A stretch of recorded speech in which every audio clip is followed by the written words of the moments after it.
దేవుని నామానికి స్తోత్రములు. మీ అందరికీ కూడా ప్రభువు పేరిట వందనములు తెలియజేస్తూ ఉన్నాను. మరి ఇవాళ దేవుడు మనతో ఒక మంచి వాగ్దానం మాట్లాడుతున్నాడండి. కాబట్టి ఆ వాగ్దానం విన్న వాళ్ళు అనేక మందిని పంపించండి. మరి వాళ్ళు కూడా దేవుళ్ళు ఎదుగుతూ ఉంటారు, ముందుకు వెళ్తూ ఉంటారు.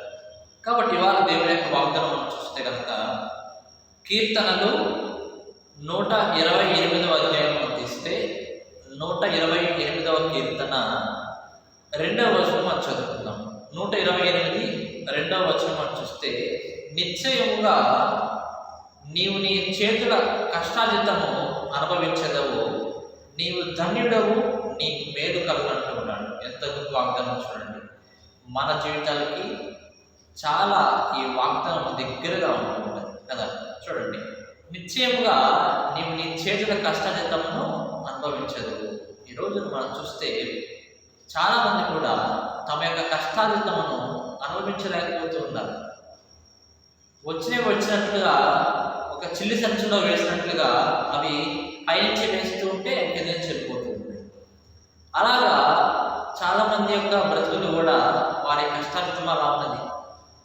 కానీ ప్రియదేవులారా, యోబు విషయంలో మనం చూస్తే, యోబు విషయంలో ఆయన ఎంతో గొప్ప ధనవంతుడు. కానీ మొదటిగా ఆయన ఎప్పుడైతే ఆయన యొక్క పనులు వ్యాపారాలు ఎప్పుడైతే స్టార్ట్ చేశాడో అప్పుడంతా కూడా కొంచెం ఆస్తి ఉన్నది. అయితే దేవుడు అంట ఆయన కష్టాజితమును ఆశీర్వదించాడు అని బైబిల్లో రాసిపడింది. ఆయన కష్టాజితమును దేవుడు ఆశీర్వదించాడు. ఎందుకు ఆశీర్వదించాడు? దేవుని యొక్క ఆజ్ఞలను ఆయన పాటిస్తూ ఉన్నాడు, దేవుని విశ్వాసం ఉంచుతున్నాడు, ఆయనకి ప్రార్థన చేస్తూ ఉన్నాడు. కాబట్టి ఆయనకి ఏమైందంటే కష్టాజితము అది మంచిగా అనుభవించేలాగా ఇంకా ఎక్కువ అవుతున్న సంపద అంతా కూడా దేవుడు అలా చేశాడు. కాబట్టి మనం కూడా మన యొక్క సంపద అంతా కూడా అంత సరిపోవాలంటే మనం చాలా ఆలోచనలు ఉంటుంటాయి కదండి.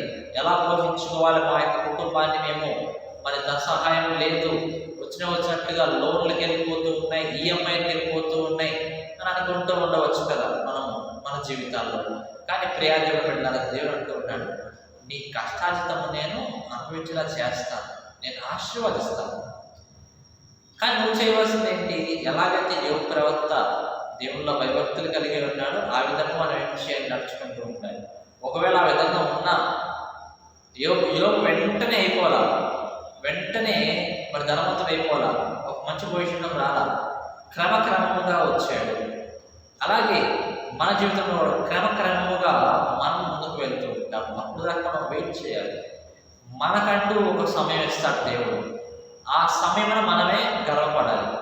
అంతేగాని అన్ని సమయాల్లో మనం కాదు, ఏదో కొంచెము వస్తున్న సంపద చెప్పేసి మనం విర్రవీగిపోయి గర్వించటం కాదు. దేవుడు ఒక సమయం ఇస్తాడు, ఆ సమయంలోనే మనము అతిశయపడాలి. దేవుడి అంటే మనము అతిశయపడాలి కదండి. మన కష్టాజితం దేవుడు ఆశీర్వదిస్తానంటూ ఉంటాడు.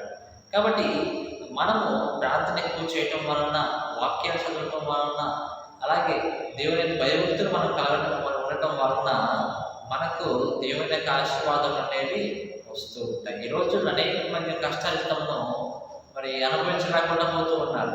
ఎందుకంటే వారిలో ఉండేటువంటి అపనమ్మిక వలన కావచ్చు, అవిశ్వాసం వలన కావచ్చు కదండి. ఇవన్నీ కూడా మనం ఉంచుకుంటే కనుక అంతా కూడా చాలా ఇబ్బంది పెడుతూ ఉంటాయి.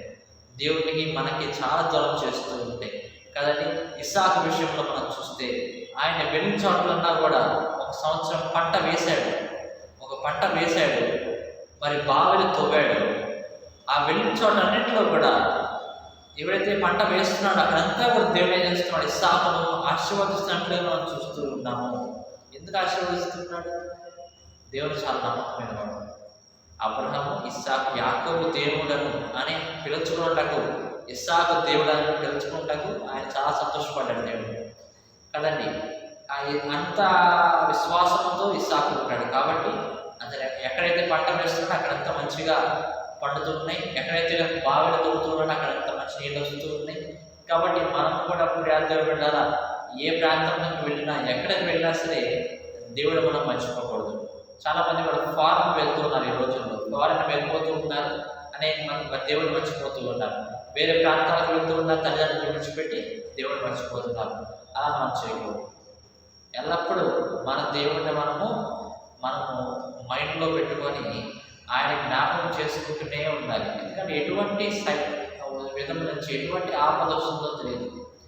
మనకి రాబడంతా ఉన్నా కానీ సాతాను ఏం చేస్తూ ఉంటాడు, చాలా ఇబ్బంది పెడతాడు. ఇబ్బంది పెట్టి ఎలాగైనా ఖర్చు పెట్టేసేయి, ఖర్చులు ఎక్కువ పెడుతుంటారు ఈ రోజుల్లో చాలామంది కూడా.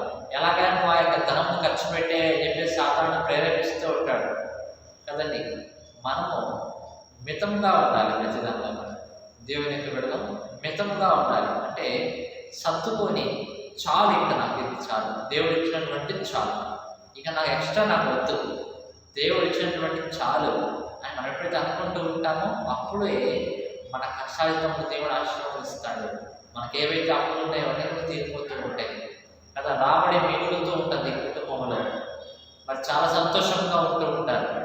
కాబట్టి ప్రియజనులు బిడ్డలారా, మీరు అవిశ్వాసము, అవిధేయతను, అపనమ్మికం తీసివేయండి. దేవుడు మీకు కష్టాలతో నిజముగా దేవుడు ఆశీర్వదిస్తాడు. బైబిల్లో చాలా మందిని కూడా భక్తులను కానీ ప్రవక్తలు కానీ ఎవరైనా సరే దేవుడికి ప్రార్థన చేసి వాళ్ళ సహాయం పొందిన వాళ్ళు చాలామంది ఉన్నారు.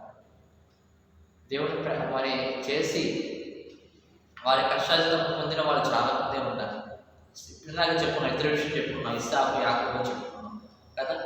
వారిలాగా మనం ఉండాలి, వారి ప్రవర్తన మనం కలిగి ఉండాలి, వారిలో ఉన్నటువంటి మంచి గుణాలు, దేవుడికి ఇష్టమైనటువంటి కార్యాలు, విశ్వాసంతో కూడిన కార్యాలు మనం కూడా మనలో కూడా దేవుడికి కనపడాలి. అలాంటప్పుడు మాత్రమే మన కష్టాలను మనం ఏం చేస్తూ ఉంటాము, అనుభవిస్తూ ఉంటాము. దేవుడు అనుభవించినా చేస్తాడు. ఇంట్లో మిగులుతి, ఖర్చులకు మిగులుతి, ఏదైనా సడన్గా ఏదైనా అవసరం వచ్చేసరికి డబ్బులు ఉంటూ ఉంటాయి కదా. నీకేమంటున్నాడు, నీవు ధన్యుడవు, నీకు మేలు కలుగును, ధన్యుడు అంటున్నాడు. నిజంగా ఆయన మనం నమ్ముకుంటాం కాబట్టి మనం ఎవరము ధన్యులం అవుతాము. ఆయన నమ్ముకున్నంత వలన, ఆయనకి ధన్యుడు అవడం వలన మనకి ఏం కలుగుతుంటుంది, మేలు అనేది కలుగుతుంటుంది. కానీ దేవుడి నుంచి ఎప్పుడు కూడా మనకి కీడే జరగదు. ఏదైనా తప్పు ఏదన్నా మరి రాకపోయినా, అనుమతి రాకపోయినా సరే అంతా దేవుడి చిత్త ప్రకారమే జరిగింది మన జీవితాల్లో.